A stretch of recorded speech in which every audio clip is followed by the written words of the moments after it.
స్తోత్రములు స్తోత్రములు స్తోత్రములు స్తోత్రములు స్తోత్రములు తండ్రి.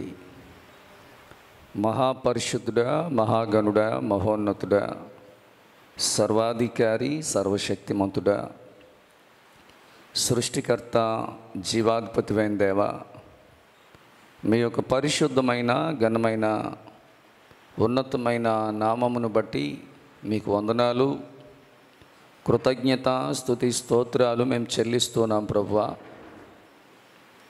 అయ్యా, ఈ శిలువ ధ్యాన ఆరాధనలలో తండ్రి 21వ రోజున మమ్మల్ని ప్రవేశపెట్టి మేమందరము కూడా మీ సన్నిధికి చేరుకొని హృదయపూర్వకంగా మీ సన్నిధిలో ఆరాధించి మీ యందు ఆనందించి మీ నామమును మహిమపరిచే భాగ్యమును ధన్యతను మా అందరికీ దయచేసినందుకు వందనాలు చెల్లిస్తూ ఉన్నాను. ఇంతవరకు పాటలు పాడి స్తుతులు చెల్లించి ఆరాధన చేయటానికి మీరు ఇచ్చిన కృప కొరకు వందనాలు. ఈ సమయంలో ఎంతమంది ఉపవాసం ఉంటున్నారో వారందరినీ మీ చేతులుగా అప్పగిస్తున్నాను. పేరు పేరున ప్రతి ఒక్కరిని బలపరచండి, స్థిరపరచండి. మీ దీవెన ఆశీర్వాదాలతో అందరినీ నింపండి. మీ కృపలో వర్ధిల్ల చేయండి నాన్న. మీకు వందనాలు. మరి ముఖ్యంగా ప్రభువా, ఈ బిడ్డలందరిపైన మీ అభిషేకం ఉంచండి. లేఖన భాగములోనికి వెళుతూ ఉండగా ప్రతి ఒక్కరికి కూడా వినగలిగే చెవులను, గ్రహించగలిగే మనస్సును నాయనా అందరికీ దయచేయండి. ఆత్మలో బలపరచండి, ఆత్మలో స్థిరపరచండి, ఆత్మలో ఉజ్జీవింపచేయమని కోరి ప్రార్థన చేస్తున్నాను దేవా. నీకు వందనాలు. అన్ని విధాలుగా మీరే సహాయము చేయమని నాయన. ఇదిగో తండ్రి, లైవ్ ద్వారా కూడా ఎంతోమంది మీ వాక్యాన్ని వీక్షిస్తున్నారు. వారిని కూడా ప్రత్యేకముగా దర్శించి దీవించమని కోరి ప్రార్థన చేస్తూ ఉన్నాను. మీ దీన సేవకుడైన నన్ను మీ సిలువ చాటును మరుగుపరిచి నాన్న మీ పనిముట్టుగా, మీ పాత్రగా, మీ బోరుగా వాడుకొని మీరు మహిమ పొందమని రక్షకుడైన యేసుక్రీస్తు వారి పరిశుద్ధ నామంలో మిక్కిలి వినయముగా బ్రతిమలాడి వేడుకొనిచున్నాను పరమ తండ్రి. ఆమేన్, ఆమేన్. హల్లెలూయా, హల్లెలూయా. దయచేసి అందరూ కూడా ప్రార్థనాపూర్వకంగా కూర్చోవాలని ప్రభు పేరిట మీ అందరికీ కూడా నేను తెలియజేస్తూ ఉన్నాను. దేవుని సన్నిధి చాలా విలువైంది. ఈరోజు మరొక్కసారి మనమందరం కూడా దేవాది దేవుని యొక్క మందిరములో ఈ విధంగా కూడుకొని ప్రభువును మహిమపరచటానికి ప్రభు మనకిచ్చిన ఈ మంచి తరుణాన్ని బట్టి నేను దేవుణ్ణి స్తుతిస్తూ ఉన్నాను. ఎఫెసీయులకు రాసిన పత్రిక 5వ అధ్యాయము 15-16 వాక్యాలు ఈ సమయంలో మనమందరము చదువుకుందాం. దినములు చెడ్డవి గనుక మీరు సమయమును పోనీయక సద్వినియోగము చేసుకొనుచు అజ్ఞానుల వలె కాక జ్ఞానుల వలె నడుచుకొనున్నట్లు జాగ్రత్తగా చూచుకొనుడి. హల్లెలూయా, హల్లెలూయా. సమయమిదే, సమయమిదే, సంగమ సమయమిదే, సీయోనులో చేరుటకు సంగమ సమయమిదే, సీయోనులో చేరుటకు సంగమ సమయమిదే, సమయమిదే, సమయమిదే, సంగమ సమయమిదే. సియోనులో చేరుటకు సంగమ సమయమిదే. సియోనులో చేరుటకు సంగమ సమయమిదే. చూడుము భూమి మీద పాప చీకటి కమ్మియున్నది. చూడుము భూమి మీద పాప చీకటి కమ్మియున్నది. జ్యోతి వలె జీవించు జీవవాక్యము పట్టుకొని, జ్యోతి వలె జీవించు జీవవాక్యము పట్టుకొని. సమయమిదే సమయమిదే సంగమ సమయమిదే. సియోనులో చేరుటకు సంగమ సమయమిదే. సియోనులో చేరుటకు సంగమ సమయమిదే. సమయమిదే సమయమిదే సంగమ సమయమిదే. సియోనులో చేరుటకు సంగమ సమయమిదే. సియోనులో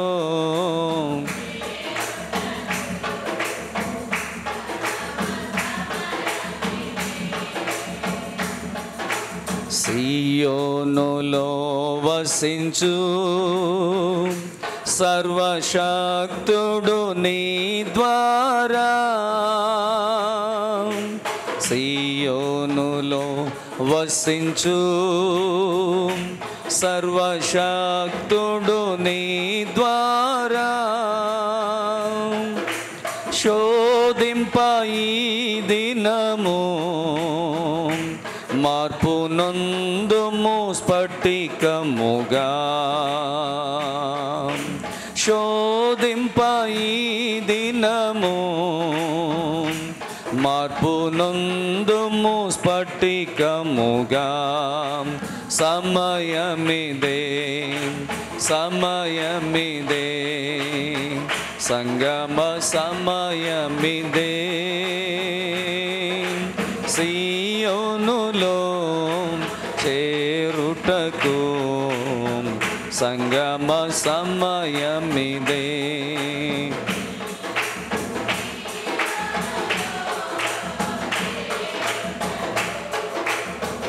సంగమ సమయమిదే. పిలుపుకు తగినట్లుగా నీవు నడువుము ప్రభు యేసుతో. పిలుపుకు తగినట్లుగా నీవు నడువుము ప్రభు యేసుతో. ప్రేమలోనే నిలువు నిత్య జీవము చేపట్టుము. ప్రేమలోనే నిలువు నిత్య జీవము చేపట్టుము.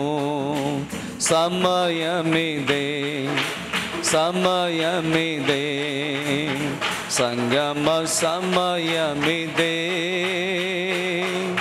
సియోనులో చేరుటకు సంగమ సమయమిదే. సియోనులో సంగమ సమయమిదే. సియోను రారాజు నిన్ను చూచి ఎత్తించెదను. స్తుతించెదరు. సియోను రారాజు నిన్ను చూచియే తెంచెదరు. మహిమగల కిరీటం నీకు ఆయన ఇచ్చెదరు. మహిమగల కిరీటం నీకు ఆయన ఇచ్చెదరు. సమయమిదే సమయమిదే సంగమ సమయమిదే. సియోనులో చేరుటకు సంగమ సమయమిదే. సియోనులో చేరుటకు సంగమ సమయమిదే. సియోనులో చేరుటకు సమయమిదే. సియోనులో చేరుటకు సంగమ సమయమిదే. హల్లెలూయా. సంఘానికి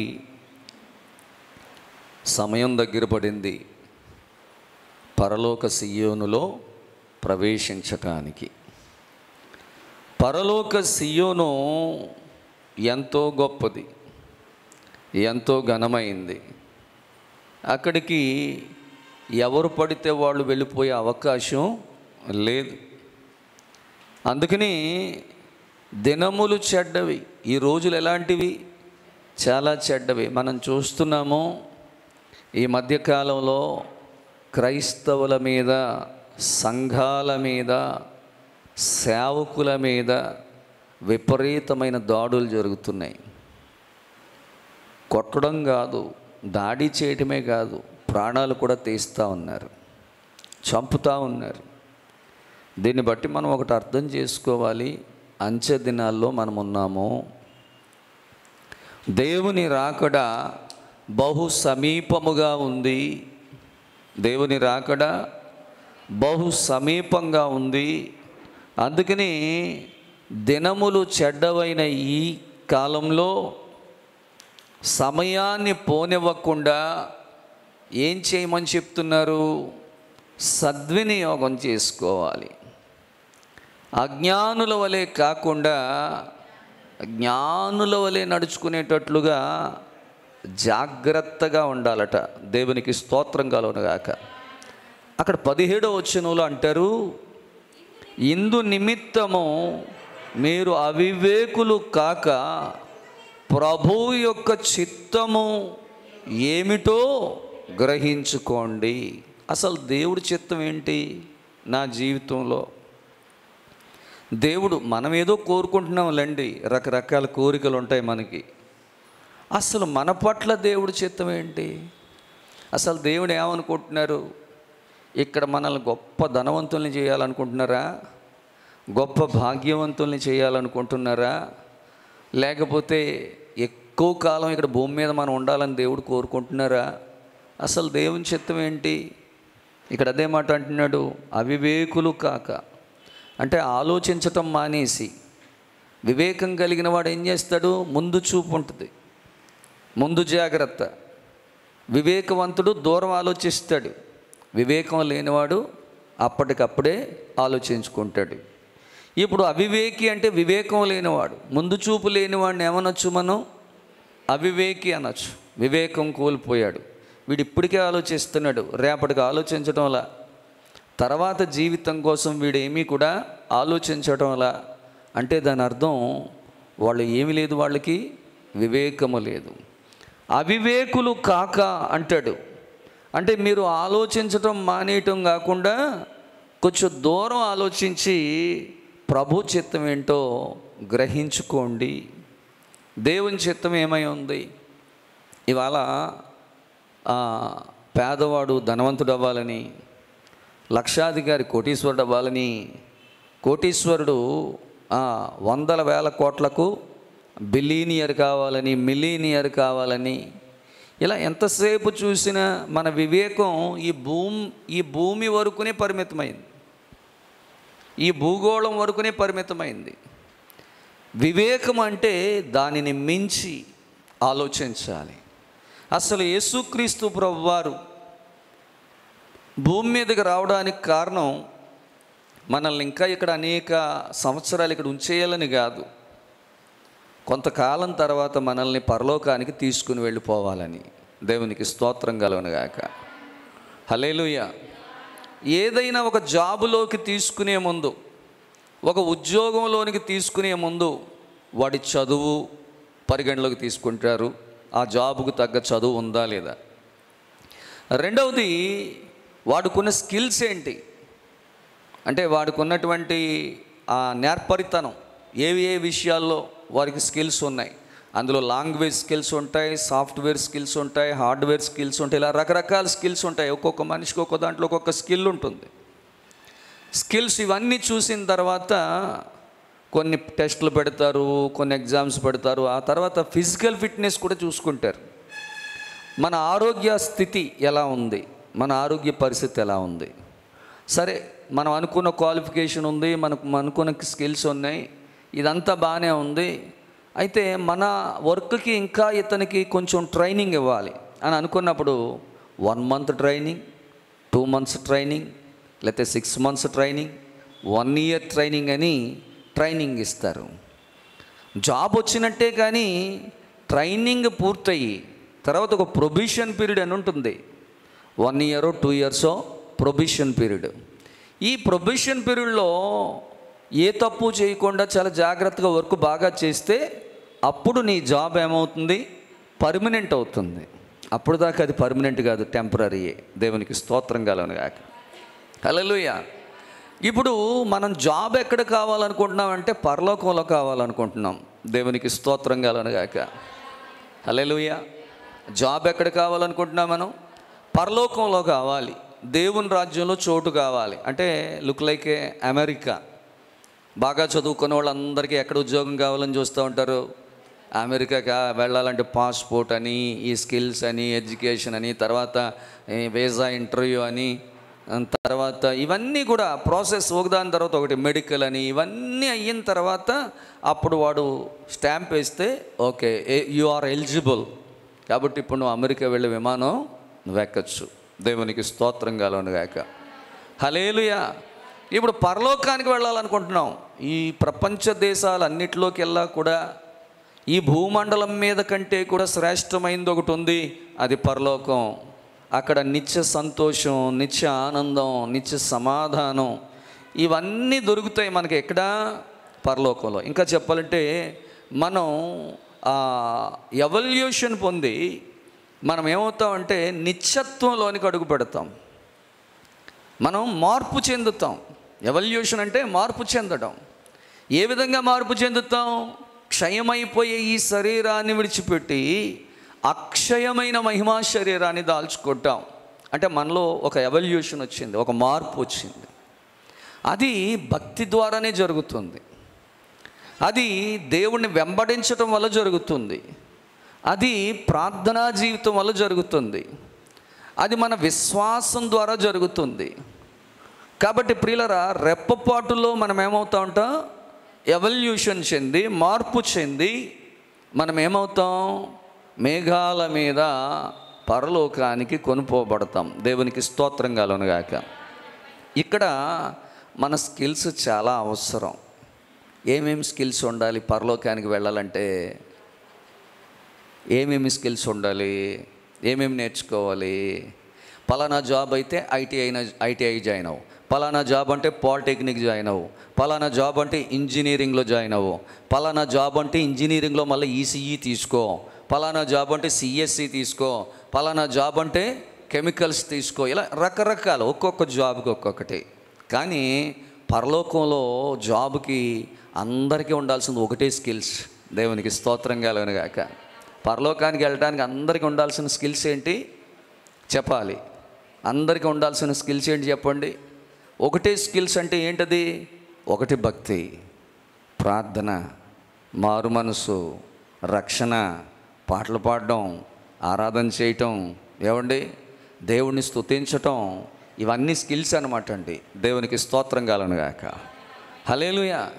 మీరే పరలోకానికి అధిపతి అయితే ఎవరిని తీసుకుంటారు? ఇవన్నీ ఉన్న వాళ్ళని తీసుకుంటారా? ఇవన్నీ లేని వాళ్ళని తీసుకుంటారా? గట్టిగా చెప్పాలి. ఉన్న వాళ్ళని తీసుకుంటారు, అవునా కదా? ఇప్పుడు మనం ఆలోచించాల్సింది ఏంటంటే అవన్నీ మనలో ఉన్నాయా లేదా? ఇప్పటికీ కూడా చాలామంది నేను పాడనండి, నాకు రావండి, ఇప్పటికీ కూడా నాకు ప్రార్థన చేయటం రాదండి, నేను చేయనండి, నాకు సాక్ష్యం చెప్పడం రాదండి, నాకు భయం అండి, నాకు సిగ్గండి, ఇలా రకరకాలుగా చెప్తున్నాం. అంటే మనకి ఏమీ స్కిల్స్ లేవని చెప్పుకుంటున్నాం. కాబట్టి అక్కడ ఆ ప్లేస్లో మీరు ఉంటే ఇలాంటి వాళ్ళని తీసుకుంటారా? ఏ ప్లేస్లో? అసలు పరలోకానికి వెళ్ళి మనం చేయాల్సిన జాబ్ ఏంటి చెప్పండి? అక్కడ పరలోకంలో ఉన్న దేవదూతలు ఏం చేస్తున్నాయి చెప్పండి? చెప్పాలి. ఏం చేస్తున్నారు? స్తుతిస్తూ, పాడుతూ, కొనియాడుతూ, ఆరాధిస్తూ ఉన్నారు. ఏమండి? మరి అలాంటప్పుడు ఇక్కడ మనం ఆరాధనలో లేకుండా అక్కడ ఆరాధనకు మనం ఎలా ఎలిజిబుల్ అవుతాం? పరలోకంలో ఏ విధంగా దేవుణ్ణి మనం ఆరాధించగలుగుతాం? దేవునికి స్తోత్రం కలుగునుగాక. దేవుడు హెచ్చరిస్తున్నారు చాలా జాగ్రత్తగా ఉండమని. దినములు చెడ్డవి గనుక మీరు సమయమును పోనీయక సద్వినియోగము చేసుకొనుచు అజ్ఞానుల వలె కాక జ్ఞానుల వలె నడుచుకొనున్నట్లు జాగ్రత్తగా చూసుకోండి. ఇందు నిమిత్తము మీరు అవివేకులు కాక ప్రభువు యొక్క చిత్తమేదో గ్రహించుకొనుడి, మరియు మద్యముతో మత్తులై ఉండకుడి, దానిలో దుర్వ్యాపారము కలదు, అయితే ఆత్మపూర్ణులై ఉండుడి. దేవునికి స్తోత్రం కలుగునుగాక. హల్లెలూయా. మద్యముతో మత్తులవడం అంటే కొంతమంది త్రాగుడుకు బానిసలైపోయి మరి ఏ విధంగా వాళ్ళ బ్రతుకుని వాళ్ళ ఆరోగ్యాన్ని పాడు చేసుకుంటారో. మత్తు అనేది చాలా ప్రమాదకరమైంది. ఏది ప్రమాదకరమైంది? ఇవాళ మద్యంతో మత్తెక్కేవాళ్ళు కొంతమంది, నిద్రలో మత్తెక్కేవాళ్ళు కొంతమంది. అదేంటో తెలీదు. దేవుని మందిరానికి వెళ్ళకి నిద్ర వస్తుంది అంటే వీళ్ళు ఇప్పుడు మత్తుగా ఉన్నారా, ఎలా ఉన్నారు? మెలకుగా ఉన్నారా? అజ్ఞానుల వలె ఉన్నారా, జ్ఞానుల వలె ఉన్నారా? చెప్పండి, గట్టిగా చెప్పాలి. మనం ఉన్నది ఎక్కడ? We are in front of Christ. క్రీస్తు ఎదురుగా మనం ఉన్నాం. We are in front of pulpit. దేవుని యొక్క బలిపీఠం ఎదురుగా మనం ఉన్నాము. We are in front of God. మనం దేవునికి ముందున్నాం. We are in front of spirit. దేవుని యొక్క ఆత్మకు, హోలీ స్పిరిట్, పరిశుద్ధాత్మకు ఎదురుగా మనం ఉన్నాం. How can we sleep? మనం ఎలా నిద్రపోగలం? ఎలా నిద్రపోతున్నాం అసలు? వాడు అడుగు భాగానికి వెళ్ళి యోనా నిద్రపోతున్నట్టుగానే ఈరోజు భక్తి విషయంలో చాలామంది మత్తులుగా ఉన్నారు. వాళ్ళు నిజంగా శారీరకంగా నిద్రపోనప్పటికీ భక్తి విషయంలో మత్తులుగా ఉన్నారు. అంటే భక్తి చేయట్లా, ప్రార్థన చేయట్లా, వాక్యాన్ని ధ్యానించటంలా, దేవునికి మహిమ చెల్లించటంలా, దేవుణ్ణి ఆరాధించటంలా. దేవునికి స్తోత్రం చెప్పండి. హల్లెలూయా. చెప్దాం, స్తోత్రం చేయలేదా? హల్లెలూయా. నా ప్రియమైన సహోదరి సహోదరులారా, దేవుని పిల్లలారా, అందుకని ఆయన అంటున్నారు, మత్తులై ఉండకుడి, దానిలో దుర్వ్యాపారము ఉంది కాబట్టి అయితే ఆత్మపూర్ణులై ఉండండి. అంటే మనం ఎప్పటికప్పుడు మనం దేన్ని కలిగి ఉండాలట? దేన్ని సంపాదించుకోగలిగి ఉండాలట? ఆత్మలో పరిపూర్ణత. దేనిలో పరిపూర్ణత? ఆత్మలో పరిపూర్ణత.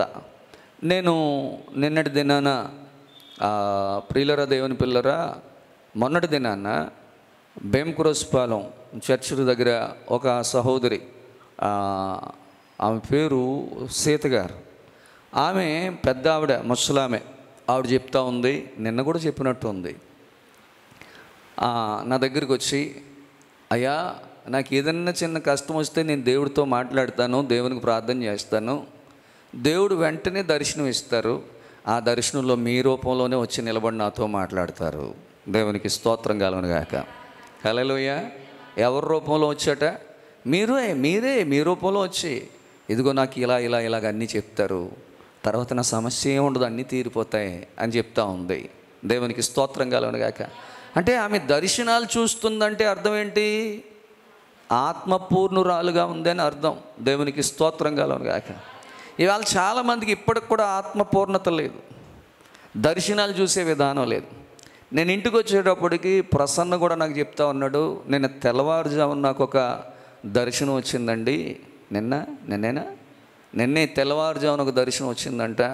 ఆ దర్శనంలో మరి దేవుడు అనేకమైన విషయాలు చెప్పాలంటే ఈరోజు వాక్యానికి తగ్గట్టుగానే అతని దర్శనం ఉంది.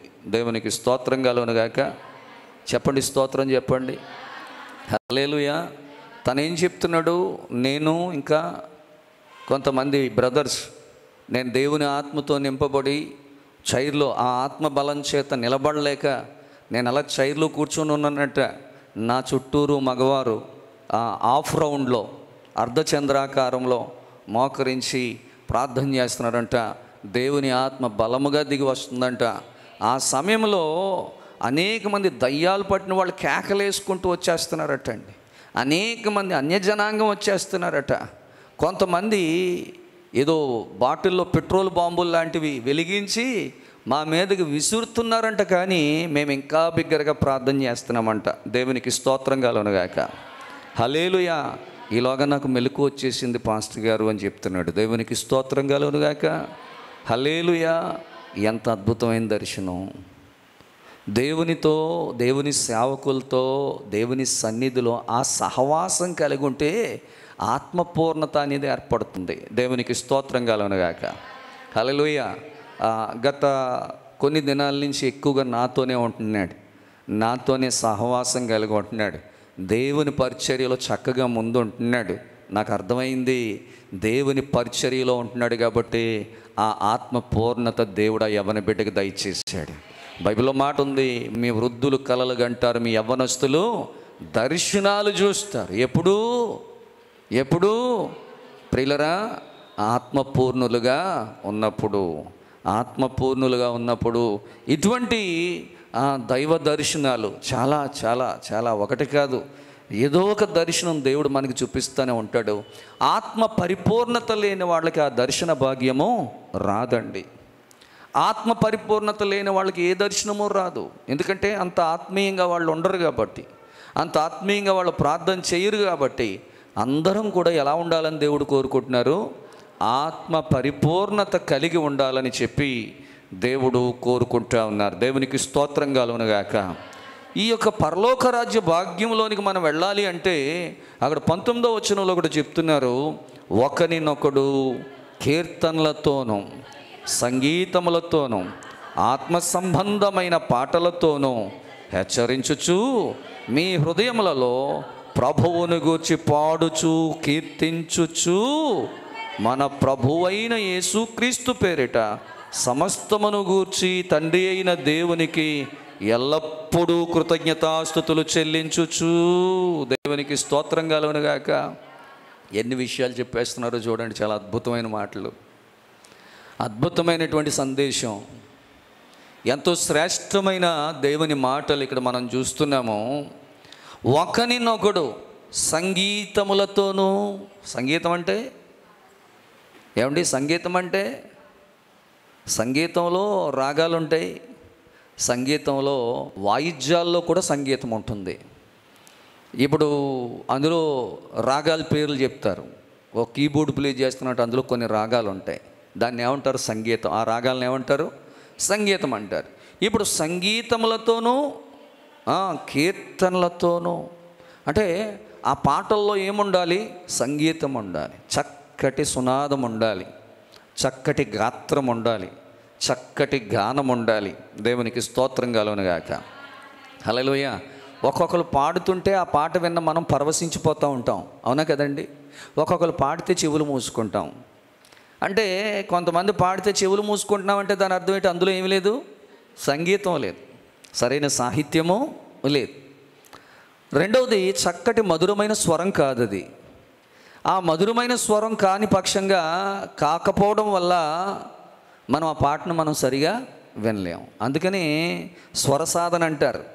స్వరసాధన అంటే చక్కగా బాగా పాడగలిగేటట్లుగా మన స్వరాన్ని సాధన చేయాలట. ఏం చేయాలి? సాధన.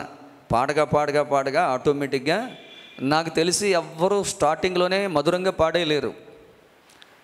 గరగరలు ఉంటాయి, వణుకు దడ ఉంటుంది, కొంచెం ఫియర్, స్టేజ్ ఫియర్ ఉంటుంది, మైక్ ఎప్పుడు పట్టుకొని ఆ ఫియర్ ఉంటుంది, 10 మందిలో నిలబడి పాడడం అనే ఫియర్ ఉంటుంది. మరి ఇవన్నీ ఉండడం వల్ల మంచి స్వరమే అయినా కానీ సరిగా పాడలేరు. ఇప్పుడు ఏం చేయమంటున్నారు? సమయాన్ని ఏ విధంగా సద్వినియోగం చేసుకోమంటున్నారు? ఒకరినొకడు కీర్తనలతోనూ కూర్చుని అనవసరమైన మాటలు మాట్లాడుకుని కంటే కూర్చుని మనం ఈ పాట నేర్చుకుందాం, మనం ఈ వాక్యాన్ని నేర్చుకుందాం, మనం ఈ వాయిద్యం నేర్చుకుందాం, నేను ఇంకా బాగా పాడడం నేర్చుకోవాలి. మధురంగా ఎవరిని కనపరచటానికి? దేవుణ్ణి కనపరచటానికి. దేవునికి స్తోత్రం కలుగును గాక. హల్లెలూయా. నేను నా స్వరాన్ని మధురంగా మార్చుకోవాలి. మధురమైన పాటలు పాడి దేవుణ్ణి ఆరాధించాలి. మధురమైన పాటలు పాడి నేను నా మధుర స్వరంతో దేవుని నామాన్ని ఘనపరచాలి అనే ఆలోచన రావాలి. అందుకనే ఒకరినొకరు హెచ్చరించుకోవాలి. ఇలా కాదు, ఈ పాట ఇలా పాడాలి, ఇలా కాదు, ఈ పాట ఇలా పాడాలి, ఇలా కాదు, ఈ వాయిద్యం ఇలా కొట్టాలి. ఏమండి? అవునా కదా? అంటే పిల్లలు కొడుతూ ఉంటారు, అన్ని పాటలకి సరిగ్గా కొట్టలేరు. ఆ డ్రమ్స్ కొట్టలేనప్పుడు నేను ఏం చెప్తా ఉంటాను, అలా కాదు, ఇది కొట్టాలా, ఇలా కాదు, అది కొట్టాలా. అప్పుడు పాట సెట్ అవుతుంది. పాటకి, వాయిద్యానికి, ఆ సంగీతానికి సరిపోవా. దేవునికి స్తోత్రం కలుగును గాక. హల్లెలూయా. ఒక్కొక్కసారి మీరు కంజీరు కొడుతూ ఉంటారు, సరిగా కొట్టకపోతే నేను ఎలా కొట్టాలి ఇక్కడ తాళం చూపిస్తూ ఉంటాను, లేదంటే ఆగిపోమంటాను, లేదంటే నాకు ఇచ్చేయమంటూ ఉంటాను నేను. ఎందుకని? ఆ పాట సెట్ అవట్లా. మనం పాడేది మనుషుల మెప్పు కోసం కాదు కాబట్టి, దేవుణ్ణి మహిమపరచడానికి కాబట్టి ది బెస్ట్. మంచిగా దాన్ని ప్లే చేయాలి, మంచిగా దాన్ని పాడాలా, అందంగా పాడాలా, మరి మధురంగా పాడాలి. అది నా ఆశ. దేవునికి స్తోత్రం కలుగును గాక. ఇప్పుడు మనం వాళ్ళ లోపాన్ని వేలెత్తి చూపించి అవమానపరచడం కాదు, అక్కడ హెచ్చరిక. చెప్పండి, ఏంటది? అవమానపరచడం కాదు. ఇక్కడ ఏం చెప్తున్నాడు? ఒకరినొకడు కీర్తనలతోనూ, సంగీతములతోనూ, ఆత్మ సంబంధమైన పాటలతోనూ హెచ్చరించుచు. ఈ విధంగా ఒకరినొకరు హెచ్చరించుకుంటున్నాం, తప్పేమీ లేదు. గత రాత్రి మరి ఆరాధన పాట పాడమంటే ఏ పాట పాడారు? ఏమండి? సజీవుడేసిన రక్తంలో కడగబడిన జనమా, సమాధి గెలిచిన యేసునితో అని చెప్పే పాట. యువజనమా అంటే అది ఒక పిలుపుకు సంబంధించిన పాట, ఒక ప్రభు దగ్గరికి పిలుపుకు సంబంధించిన పాట. నా ఉద్దేశం ఏంటి? వర్షిప్. దేవుణ్ణి ఏం చేయాలి? మనం ఆరాధించాలి. టైం ఎక్కువ అవుతుంది అయినా కానీ వాళ్ళ పాట అయిపోయిన తర్వాత వాళ్ళని ఏం అనకుండా నేను ఏం చేశాను? మరలా ఆరాధన పాట పాడాను. దేవునికి స్తోత్రం కలుగును గాక. అది నా ముఖ్య ఉద్దేశం పాడేటప్పుడు. అందుకనే చాలా వరకు స్తుతి చెల్లించే పాటలు పాడండి, ఆరాధన పాటలు పాడండి అని ఎక్కువగా, సిలువ ధ్యాన పాటలు పాడండి అని పదే చెప్తున్నా. They can't recognise. వాళ్ళు దాన్ని అర్థం చేసుకోవట్లా. పాస్టర్ గారు చెప్పే దాంట్లో ఏముందరా అర్థం అన్నది అర్థం చేసుకుంటే కంపల్సరీ వాళ్ళు స్తుతి పాటలు పాడతారు, కంపల్సరీ ఆరాధన పాటలు పాడతారు, కంపల్సరీ సిలువ ధ్యాన పాటలు ఖచ్చితంగా పాడుతారు. దేవునికి స్తోత్రం కలుగును గాక. అందుకనే వినడం ఎంత ముఖ్యమో దాన్ని అర్థం చేసుకోవడం కూడా చాలా ముఖ్యమని చెప్పి నేను ప్రభు పేరుడు తెలియజేస్తూ ఉన్నాను. దేవునికి స్తోత్రం కలుగును గాక. హల్లెలూయా. మనం పాడేటప్పుడు అవి ఆత్మ సంబంధమైన పాటలుగా ఉండాలట. కీర్తనలు ఉండాలి, సంగీతం ఉండాలి. ఆ పాటలతోనే హెచ్చరించుకోవాలి. పాటలు పాడేటప్పుడు సరిగా పాడకపోతే హెచ్చరించుకోవడంలో తప్పేమీ లేదు. దేవునికి స్తోత్రం కలుగును గాక. హల్లెలూయా, హల్లెలూయా. నేనంటాను 10 మందిలో మనం పాడేటప్పుడు ముందుగా దాన్ని మనం బాగా సాధన చేసి నేను బాగా పాడగలుగుతున్నాను అనుకున్నప్పుడే పాట పాడాలి. ఎప్పుడు పాడాలి? మనం ట్రైల్ వేద్దాం అని అనుకోకూడదు. ముందు మనం ఏం చేయాలి? మన ఇంటి దగ్గర దాన్ని బాగా పాడడం సాధన చేయాలి, బాగా నేర్చుకోవాలి. ఆ తర్వాతే మనము అందరి ఎదురుగుండా సంఘములో, సమాజంలో పాడి దేవుణ్ణి స్తుతించాలి, పాడి దేవుణ్ణి కొనియాడాలి. దేవునికి స్తోత్రం కలుగును గాక. హల్లెలూయా, హల్లెలూయా. ఖచ్చితంగా నేను దేవుని మందిరంలో పాట పాడి దేవుని కనపరచాలన్న మనసు మీకు ఉంటే కనుక ఖచ్చితంగా ఇంటి దగ్గర దాన్ని ఏం చేయాలి? 10 సార్లు కాదు, 20 సార్లు కాదు, అవసరమైతే 100 సార్లు అయినా దాన్ని ఏం చేయాలి? మనం బాగా పాడి నేను బాగా పాడుతున్నాను, లేదా అప్పుడు ఎవరో ఒకరి దగ్గర పాడి వినిపించవచ్చు, నేను పాడింది బాగా పాడేనా లేదా. మనలో ఒకవేళ పాడిన దాంట్లో ఏమైనా తప్పులు ఉంటే వాళ్ళు చెప్తారు కదా, వాళ్ళు చెప్పినప్పుడు దాన్ని మనం ఏం చేసుకోవచ్చు, మరలా సరి చేసుకోవచ్చు. నువ్వు సరిగా పాడతలేదంటే నీకేం తెలుసు నేను బాగా పాడుతున్నాను లేదో అని మళ్ళీ మనల్ని సరి చేయడానికి ప్రయత్నించిన వాళ్ళ మీద మనం కోపడ్డాం అనుకోండి, ఇంకెప్పటికీ నువ్వు సరిగా పాటలు పాడలేవు. దేవునికి స్తోత్రం కలుగును గాక. హల్లెలూయా, హల్లెలూయా. ఒక్కొక్కసారి చరణాలు ఆ బుక్లో తప్పుగా ప్రింట్ అవ్వడం వల్ల మీరు అదే పాడేస్తూ ఉంటారు. నేను అంటాను, ఈ చరణం ఇలా కాదు ఇలాగా అని చెప్తూ ఉంటాను, అందులో తప్పు ఉందమ్మా అని చెప్తూ ఉంటాను. దేవునికి స్తోత్రం కలుగును గాక. అప్పుడు సరి చేసుకోవాలి కానీ ఫీల్ అవ్వకూడదు. ఏం చేయాలి, దాన్ని సరి చేసుకోవాలి తప్ప దాని విషయంలో మనం ఏమవ్వకూడదు, ఫీల్ అవ్వకూడదు. ఎందుకంటే ఒకరినొకరు మనం హెచ్చరించుకుంటున్నాం అంటే సరి చేసుకుంటున్నాం, తప్పేంటి ఇందులో. మనం సరిగా ఉండడమే మనకు కావాల్సింది. మెయిన్ ఏంటంటే మనకి తెలియని విషయాలు బయట వాళ్ళు చెప్తున్నప్పుడు దాన్ని అంగీకరించాలి. అందులో ఎంతవరకు అది అవునా కాదా మనం రెక్టిఫై చేసుకొని దాన్ని సరి చేసుకుంటే ఆ ప్రాబ్లం సాల్వ్ అయిపోతుంది. దేవునికి స్తోత్రం కలుగును గాక. హల్లెలూయా, హల్లెలూయా. ఆత్మ సంబంధమైన పాటలతోనూ హెచ్చరించుచు మీ హృదయములలో ప్రభువుని గురించి పాడుచు కీర్తించుచు మన ప్రభు అయిన యేసుక్రీస్తు పేరిట సమస్తమును గూర్చి తండ్రి అయిన దేవునికి ఎల్లప్పుడూ కృతజ్ఞతాస్తుతులు చెల్లించాలట. తండ్రి అయిన దేవునికి పాటల ద్వారా, ప్రార్థన ద్వారా మనం ఏం చేయొచ్చు, దేవుణ్ణి స్తుతించవచ్చు. ఎలాగా? ఆత్మ సంబంధమైన పాటలతో మీ హృదయాలలో ఎవరిని గూర్చి పాడాలి? We can sing only God. కేవలము దేవుని గురించి, ఆ ప్రభువుని గురించి మనం పాడుతూ ప్రభువు నామానికి మనం ఏం చెల్లించాలి? మహిమ చెల్లించాలి. హల్లెలూయా. మనం ఎన్నుకోవాలి పాట. ఈ పాట ప్రభువుకి మహిమకరంగా ఉందా లేదా? ప్రభు మహిమ ఈ పాటలో వర్ణించబడిందా లేదా? దేవునికి స్తోత్రం కలుగును గాక. ఎందుకంటే అన్ని పాటల్లోని ప్రభువుని వర్ణించే పాటలు లేవు. బాధలు చెప్పుకునే పాటలు ఉన్నాయి, కష్టాలు చెప్పుకునే పాటలు ఉన్నాయి, సువార్త చెప్పే పాటలు ఉన్నాయి, ప్రార్థన కోసం చెప్పే పాటలు ఉన్నాయి. అన్నీ ప్రభువుని స్తుతించే పాటలు ఉన్నాయా? లేవు. అందులో కొన్ని మాత్రమే ప్రభువుకు మహిమ చెల్లించే పాటలు ఉంటాయి. అందుకనే ప్రభువుని స్తుతి పాటలు పాడండి అంటే అవి ఎన్నుకోవాలి, మనం వాటిని చూసుకోవాలి ముందు. ఇది ప్రభు స్తుతి చెల్లించే పాట కాదా? సరే, చర్చికి వెళ్తున్నాం మనం, ఇవాళ ప్రభువుని స్తుతించే పాటలు పాడాలి. ఇంటి దగ్గర 2-3 పాటలు మనం ఏం చేసుకోవాలి, సెలెక్ట్ చేసుకొని ఆ పాటలు సిద్ధం చేసుకొని మన మందిరంలోకి వచ్చే అవకాశం ఉంటే 3 పాటలు పాడొచ్చు, లేదంటే 1 పాట అయినా పాడతాం కదా. దేవునికి స్తోత్రం కలుగును గాక. హల్లెలూయా. నా ప్రియమైన వారలారా, దేవుని పిల్లరా, మన ప్రభు అయిన యేసుక్రీస్తు పేరిట సమస్తమును గూర్చి తండ్రి అయిన దేవునికి ఎల్లప్పుడూ కృతజ్ఞతాస్తుతులు చెల్లించుచు క్రీస్తునందలి భయముతో ఒకరికొకడు లోబడి ఉండండి. అలాగని ఒకరికంటే ఒకరు గొప్పగా ఏం చెప్పుకోవద్దు. ఎవరికాళ్ళం నేను నీకంటే ఏం గొప్పదాన్ని ఏం కాదు, నీకంటే నేను గొప్పవాడిని ఏం కాదు అంటే మనం ఒకరినొకరు హెచ్చించుకుంటున్నాం అంతే తప్ప నువ్వు ఎందుకు పనికిరావు అన్నావంటే నిన్ను నువ్వు హెచ్చించుకున్నావు, అవతల వాళ్ళు నువ్వేం చేసావు, కించపరిచావు. అలా ఎప్పుడు ఉండకూడదు. ఒకరినొకరు మనం ఏం చేసుకోవాలి, హెచ్చించుకోవాలి తప్ప అప్పుడు ఒకవేళ నీకంటే నేనేమి గొప్పోడిని ఏం కాదని అనగానే ఇప్పుడు తెలుసుకున్నావా అని అవతలోడు అనకూడదు. అవతలోడు అలా అనకూడదు. అబ్బాయి లేదండి నేను మీకంటే ఏం గొప్పదాని కాదు అని ఒకరినొకరు అక్కడ ఏం చేయాలా, లేదు నువ్వు గొప్ప అంటే లేదు లేదు నువ్వే గొప్ప అండంలో ఆ మధ్య ఆ వ్యక్తుల మధ్య ఉన్న ఆ మంచి స్నేహం, తగ్గించుకునే స్వభావం ఎవరు చూస్తారు? దేవుడు చూస్తాడు. దేవునికి స్తోత్రం కలుగును గాక. హల్లెలూయా, హల్లెలూయా. కాబట్టి ప్రియులారా, దేవుడు మనకిచ్చినటువంటి సమయాన్ని దుర్వినియోగం చేసుకోకూడదు. ఇదే బైబిల్ మనకు చెప్పేది. బైబిల్ చెప్తుంది ఏంటి చెప్పండి?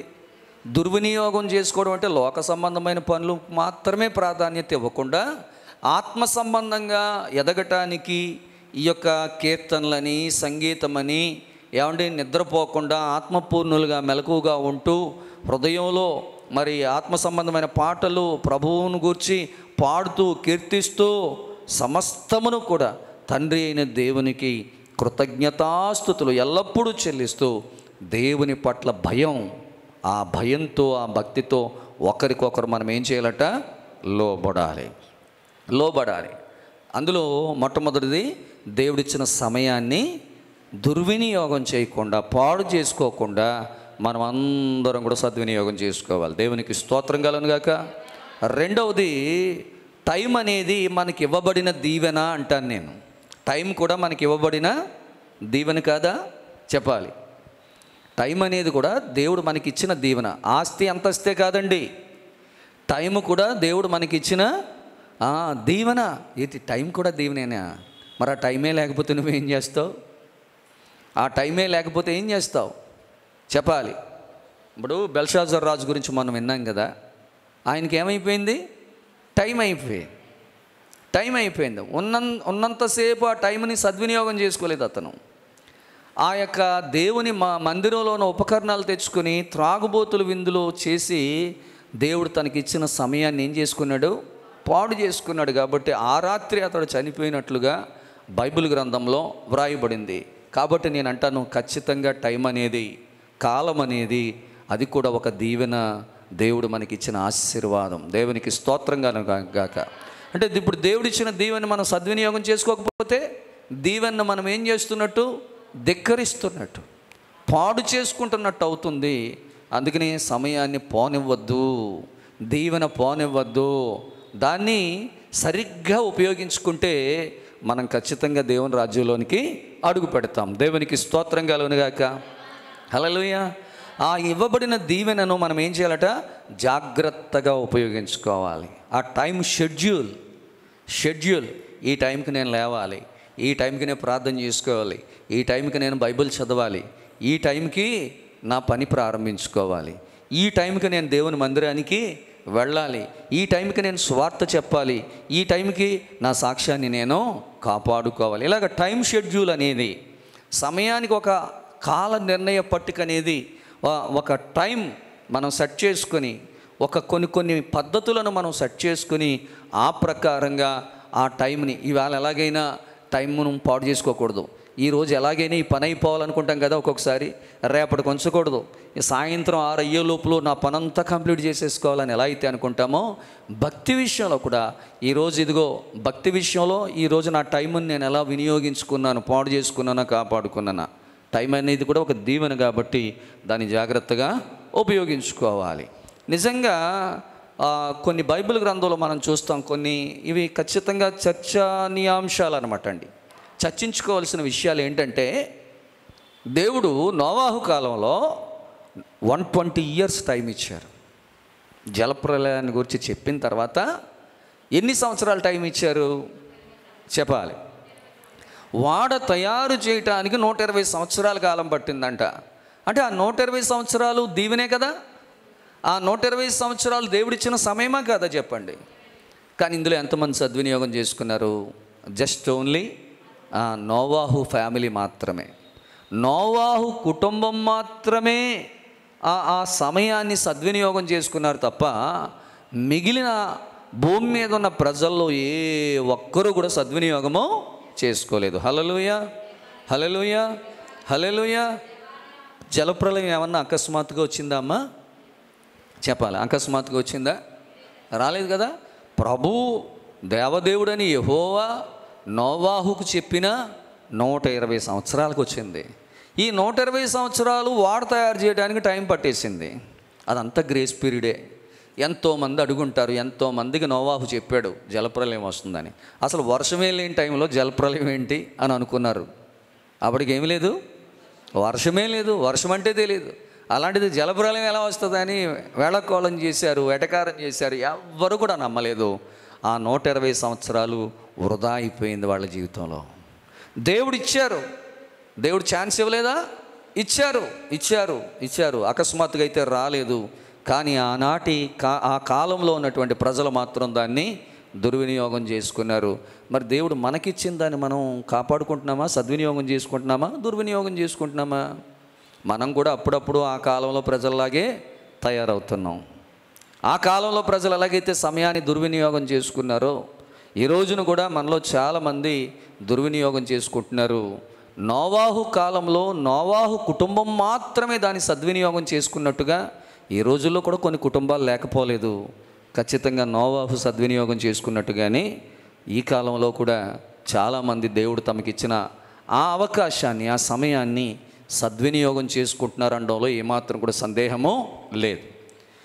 ఈ సమయంలో ఈ వాక్యం వింటున్న ప్రతి ఒక్కరూ కూడా సమయాన్ని దుర్వినియోగం చేసుకునేవారుగా కాకుండా సమయాన్ని సద్వినియోగం చేసుకుని ఉండాలని దేవుడు కోరుకుంటున్నాడు. దేవునికి స్తోత్రం కలుగును గాక. దేవుని సేవకుడిగా నేను కోరుకుంటున్నాను. అలాగే దేవుడు కూడా ఖచ్చితంగా ఆ సమయాన్ని ప్రతి ఒక్కరూ సద్వినియోగం చేసుకోవాలని దేవదేవుడు మనల్ని హెచ్చరిస్తూ ఉన్నారు. దేవునికి స్తోత్రం కలుగును గాక. హల్లెలూయా, హల్లెలూయా. మరి సొదొమ గొమొర్రా పట్టణాల్లో కూడా లోతు దినాలు, మనం నోవాహు దినాలు చూసాం. తర్వాత లోతు దినాల్లోకి వచ్చేటప్పటికి ఏం జరిగింది? సొదొమ గొమొర్రా పట్టణస్థులు తమ కాలమంతా పాపములో ఉండడానికి ఇష్టపడ్డారు. దేవుడు తమకిచ్చిన ఆయుష్కాలం అంతా ఎక్కడ ఉండడానికి ఇష్టపడ్డారు? పాపములో ఉండడానికి ఇష్టపడ్డారు. ఆ టైంలో నీతిమంతుడైనటువంటి లోతు సమయాన్ని వినియోగించుకున్నాడా లేదా? కొంచెం తర్జన భర్జనల మీద, మొత్తం మీద అప్పుడప్పుడు మత్తుడిగా వ్యవహరించినా కానీ అతని కుమార్తెలు మాత్రమే ఆ అవకాశాన్ని సద్వినియోగం చేసుకున్నారు. ఆఖరికి లోతు భార్య సద్వినియోగం చేసుకోలేకపోయింది. లోతుకు కాబోయే అల్లుళ్ళు కూడా ఆ అవకాశాన్ని ఏం చేసుకున్నారు? వాళ్ళు పాడు చేసుకున్నారు. వాళ్ళు సద్వినియోగం చేసుకోలేదు. ఆ పట్టణంలో ఉన్నటువంటి ఏ ప్రజలు కూడా దాన్ని సద్వినియోగం చేసుకోలేదు. దేవుడు అగ్ని గంధకాలతో ఆ పట్టణాలను ఏం చేశారు చెప్పండి? నాశనం చేసేసారు. అలాగే ఈ దినాల్లో కూడా దేవుడు మనకిచ్చిన సమయాన్ని సద్వినియోగం చేసుకోకపోతే తీర్పు ఏ టైంలో వస్తుందో, ఏ విధంగా వస్తుందో మనెవ్వరికీ కూడా తెలియదు. కాబట్టి జాగ్రత్త, సమయాన్ని సద్వినియోగం చేసుకోమని చెప్పి నేను ప్రభు పేరిట మరొకసారి తెలియజేస్తూ ఉన్నాను. దేవునికి స్తోత్రం కలుగును గాక. హల్లెలూయా, హల్లెలూయా. అలాగే మూడవదిగా మనం చూస్తే యోనా కాలంలో కూడా దేవుని వర్తమానం లేనప్పుడు తమ కాలాన్ని దేవునికి వ్యతిరేకంగా వాడుకున్నారు. నినివే పట్టణస్థులు అందరూ కూడా దేవుడు వర్తమానం రానంతకాలం వాళ్ళు ఏం చేశారు? టైంనంతా కూడా, కాలాన్నంతా కూడా దేవునికి వ్యతిరేకంగా జీవించడానికి వాడుకున్నారు. భయంకరమైన పాపాలన్నీ చేసేసారు, భయంకరమైన దుర్మార్గాలన్నీ చేసేసారు. అయితే దేవుడు వాళ్ళకి 40 days టైం ఇచ్చారు. వర్తమానం పంపించారు. బాగా వినాలి. ఏం పంపించారు? వర్తమానం పంపించారు. ఎవరెళ్ళి చెప్పారు? నినివే పట్టణస్థులకి? యోనా గారే వెళ్ళి చెప్పారు. కొన్ని తర్జన భర్జనల మీదట తనకి ఇష్టం లేని కారణంగా, వాళ్ళు రక్షించబడటం ఇష్టం లేని కారణంగా తప్పించుకొని పోవాలి, నినివే పట్టణస్థుల శిక్ష అనుభవించాలనుకున్నాడు. కానీ దేవుని ఉద్దేశం అది కాదు. ఖచ్చితంగా వాళ్ళకి సమయం ఇవ్వాలనుకున్నాడు. అందుకనే యోనాకి బుద్ధి చెప్పి యోనాని ఎక్కడికి పంపించారు? నినివే పట్టణానికి పంపించారు. యోనా వెళ్ళి ఒకరోజే చెప్పాడట. నిజానికి అది 3 రోజుల ప్రయాణం అంట. ఆ పట్టణం అంత పెద్దదట. 3 రోజులు తిరిగితేనే కానీ సిటీ అంతా చెప్పటానికి అవ్వదు. ఇతనేం చేశాడు? 3 రోజులు తిరిగి చెప్పాడా? ఒక్కరోజే చెప్పాడు. చెప్పానన్న పేరుకి దేవుడు ఎందుకు చెప్పలేదని మళ్ళీ అంటాడని చెప్పి ఏం చేశాడు? ఒక్కరోజే తిరిగి చెప్పాడు. అంటే ఆ ఒక్కరోజులో అందరూ ఏం మారిపోతారు ఏంట్లే అని అనుకున్నాడు. కానీ ఆ సమయాన్ని వాళ్ళందరూ సద్వినియోగం చేసుకున్నారు. దేవునికి స్తోత్రం కలుగును గాక. హల్లెలూయా. ఆ ఒక్కరోజులో విన్నవాళ్ళు ఏం చేశారు? ఒకళ్ళ నుంచి ఒకరికి పాస్ చేసుకున్నారు. మొత్తం వార్త అంతా కూడా నినివే పట్టణం అంతా పాకిపోయింది. రాజుగారి దగ్గరకు కూడా వెళ్ళిపోయింది. ఇంకా రాజుగారి చాటింపు ఏం చేశాడు? అమ్మో, ఇంత భయంకరమైన పరిస్థితి వచ్చింది, ఇంకో 40 రోజుల్లో నాశనం అయిపోతుందని ప్రవక్త చేత దేవుడు కబురు పంపించారు. ఇది మనం వినకపోతే మనం ఏమైపోతామో ఏంటో అని రాజు మొదలుకొని సామాన్య మానవుని వరకు కూడా అందరూ ఉపవాసం ప్రకటించేసి, ఖరీదైన వస్త్రాలు తీసేసి, మరి గోనుపట్లు కట్టుకొని, బూడిద చల్లుకొని, బూడిదలో కూర్చొని వాళ్ళు మొత్తం చంటి పిల్లలకు పాలు కూడా ఇవ్వకుండా అంత కఠినంగా ఉపవాసం ఉండి 3 రోజుల్లో జవాబు తెచ్చుకున్నారు. దేవునికి స్తోత్రం కలుగును గాక. అంటే వాళ్ళు టైంని యూజ్ చేసుకున్నారా లేదా? సద్వినియోగం చేసుకున్నారా లేదా? ఇప్పుడు వాళ్ళు చూడడానికి పాపాత్ములే కానీ, దుర్మార్గులే కానీ, దేవుడిచ్చిన అవకాశాన్ని, దేవుడిచ్చిన సమయాన్ని చక్కగా అందిపుచ్చుకున్నారు. దేవునికి స్తోత్రం కలుగును గాక. దేవుడిచ్చిన అవకాశాన్ని ఏం చేశారు?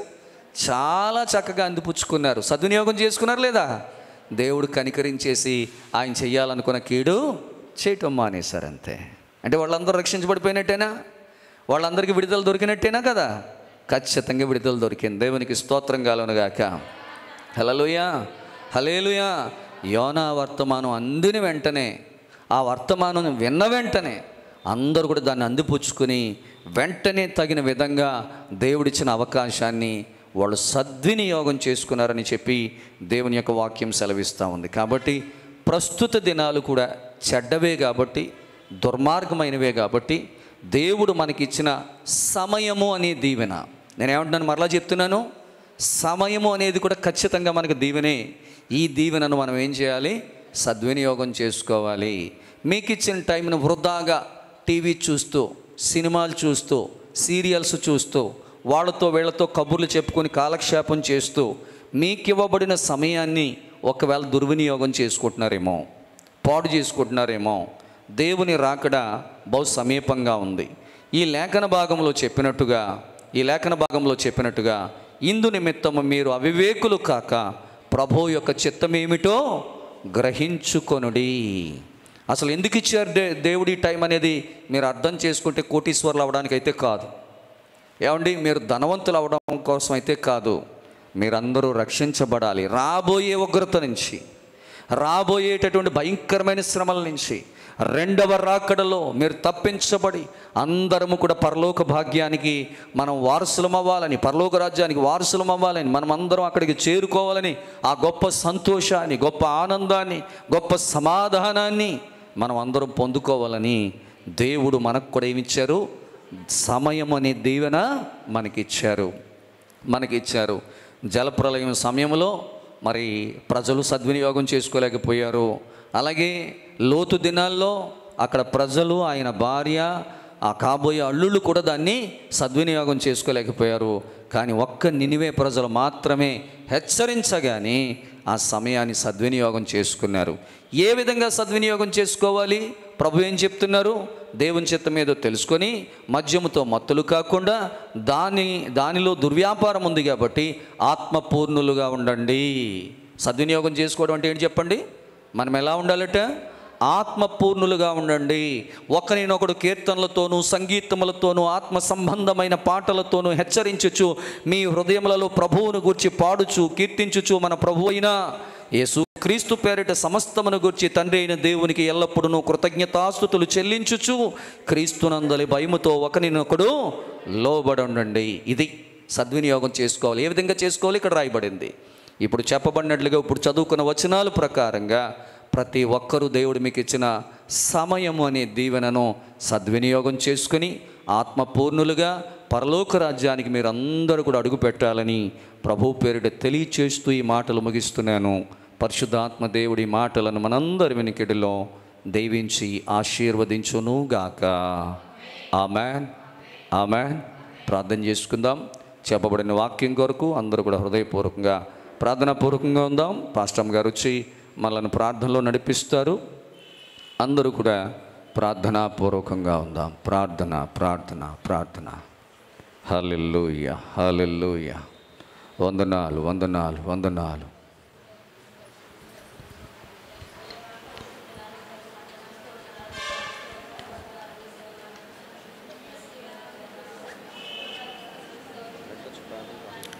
హల్లెలూయా, హల్లెలూయా, హల్లెలూయా, హల్లెలూయా.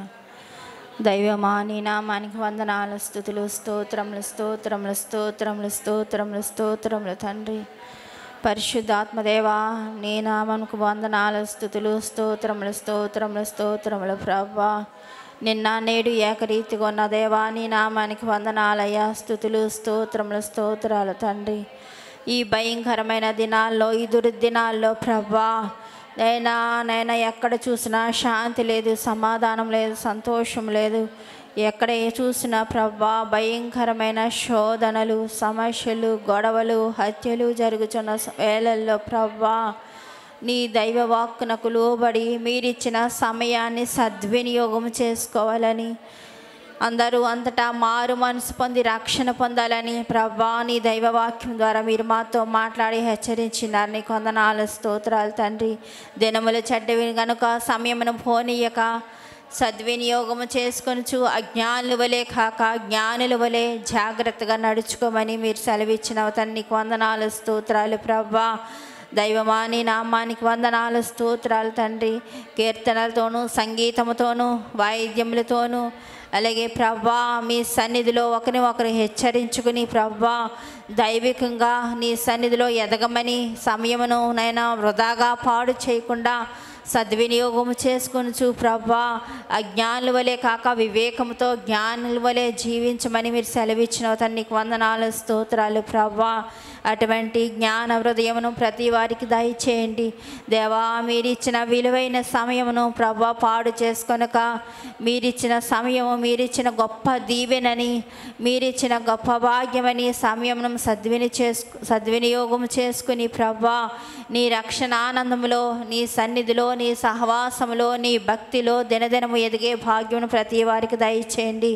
మీరిచ్చిన సమయాన్ని ప్రభా నినివే పట్టణస్థులు సద్వినియోగము చేసుకుని ప్రభా మారు మనసు పొంది ప్రభా నీ సన్నిధిలో రాబోయే కీడు నుండి ప్రభా దేవుని ద్వారా తప్పించుకుని ప్రభా దేవా నైనా మీ కరుణా వాత్సల్యం ద్వారా ప్రభా వారికి వచ్చిన శాపం నుండి తొలగించి ప్రభా మీ దీవెన వారికి నైనా మీ దీవెనను పొందుకున్నారు తండ్రి. నీకు వందనాలు స్తోత్రాలు తండ్రి. దేవా నైనా ఈ విన్న వాక్యమును ప్రతి వారి హృదయంలో పదిలపరచండి. వాక్యానుసారంగా ప్రభా ప్రతి వారు సమయమును సద్వినియోగం చేసుకుని ప్రతి కుటుంబము నైనా తండ్రి ప్రభా నశించిపోక నశించిన వారికి వెతికి రక్షించటకు మనిషి కుమారుడు ఈ లోకానికి వచ్చినారయ్యా. మీరు మా కొరకే కలవరిగిరిలో ప్రతి పాపి రక్షింపబడాలని ప్రభా మా కొరకే మరణించారయ్యా. మీకు వందనాలు స్తోత్రాలు. ప్రతి కుటుంబమును సంపూర్ణంగా రక్షించండి. గ్రామాలను ప్రభా నైనా ప్రతి వారు మిమ్మల్ని తెలుసుకునే భాగ్యమును దయచేయండి దేవానికి వందనాలు స్తోత్రాలు తండ్రి. విగ్రహారాధకులు మార్చి రక్షించండి. మూర్ఖులు మార్చి రక్షించండి. మిమ్మల్ని హేళన చేసిన బిడ్డలు మార్చి రక్షించండి అయ్యా.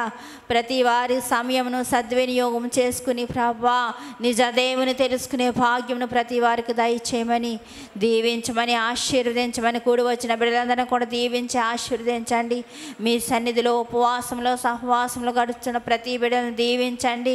వారు ఎందు నిమిత్తము నీ సన్నిధిలో ఉపవాసంలో సహవాసంలో గడుపుతున్నారో వారి హృదయ వాంఛలను తీర్చి ప్రభా నీ మెండైన పరలోకపు దీవెనలు ఆశీర్వాదములు వారి కుటుంబం మీద కుమ్మరించమని అలాగే మీ దైవదాసులు ఇంతవరకు నైనా మీ అద్భుతకరమైన వర్తమానంతో మీరు మమ్మల్ని బలపరిచినారు. మీకు వందనాలు స్తోత్రాలు దేవా. మీ దివ్యమైన వాక్కులకై మీకు వందనాలయ్యా స్తుతులు స్తోత్రాలయ్యా. మీ దైవదాసులు ఇంకా మీ సేవా పరిచర్యలో బలముగా వాడుకోండి ఆశీర్వదించండి. ప్రతి సంఘ బిడ్డను ప్రతి విశ్వాసిని బలపరచండి ఆశీర్వదించండి. ప్రతి విశ్వాసి కూడా ఆత్మీయంగా బలపడేటట్లు అనేక దర్శనములు అనేక ప్రవచనములు అనేక ఆత్మ ఫలాలు పొందుకుని ఆత్మీయంగా బలపడే భాగ్యమును దయచేసి ఆశీర్వదించమని ఈ దినము అయినా 20వ దినం సిలువ ధ్యాన 21వ దినము సిలువ ధ్యాన ఆరాధన ఎంతో మహిమకరంగా మీరు జరిగించారు. మీకు వందనాలు స్తోత్రాలు. అలాగే ఇంతవరకు విన్న వాక్యమును బట్టి మీకు వందనాలు స్తోత్రాలు. నైనా కూడి వచ్చిన బిడ్డలందరినీ కూడా దీవించండి. అలాగే లైవ్లో ప్రభా నీ వాక్యం వినిచిన బిడ్డలందరినీ కూడా దీవించండి. ప్రతి వారి సమయమును సద్వినియోగం చేసుకుని మీ దైవ దీవెనలు నైనా వారి మీద వారి కుటుంబం మీద కుమ్మరించి ఆశీర్వదించమని యేసు ప్రశస్తమైన నామం అతి మిక్కుల వినయంతో బ్రతిమలాడి వేడుకుంటున్నాం పరమ తండ్రి. ఆమేన్. మన పరమ తండ్రి అయిన యెహోవా యొక్కయు కుమారుడైన యేసుక్రీస్తు ప్రభువారి యొక్కయు పరిశుద్ధాత్మ యొక్క నామములో మీకు అందరికీ కృపా సమాధానములు కలుగునుగాక. మీ ఆత్మలకు రక్షణ కలుగునుగాక. మీ మనస్సులకు నెమ్మది కలుగునుగాక. మీ శరీరమునకు స్వస్థత కలుగునుగాక. దేవదేవుడు మిమ్మలను మీ కుటుంబ సభ్యులను బలపరిచి ప్రభు యొక్క రెండవ రాకకు అనంత జీవమునకు దేవుడు మిమ్మలను సిద్ధపరచునుగాక. Amen, amen, amen. మీ అందరికీ వందనాలు.